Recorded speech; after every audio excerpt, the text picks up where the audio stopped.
எப்போதுமே தனிமையா இருக்கிறவங்க கிட்ட போய் கேட்டு பாருங்க. நீங்க ஏங்க எப்போதுமே தனிமையில இருக்கீங்கன்னு? அதுக்கு அவங்க சொல்ற பதில் என்னன்னா, எனக்கு தனியா இருக்க ரொம்ப பிடிக்கும்னு. ஆனா உண்மை அது இல்லங்க. அவங்க நெறைய பேர்னால காயப்படுத்தப்பட்டிருப்பாங்க.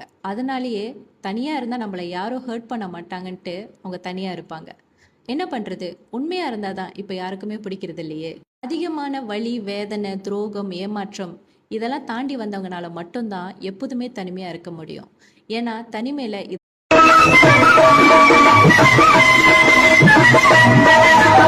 ஏழைகள் திருத்திட அரசமைத்தார், அதில் இறைவனை காண்போம் என உரைத்தார்.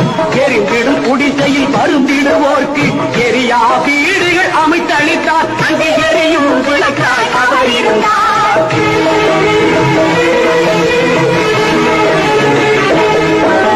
சென்னை என்றொரு பெயர் மாற்றி அதை செந்தமிழ்நாடு என பெயர் சூட்டி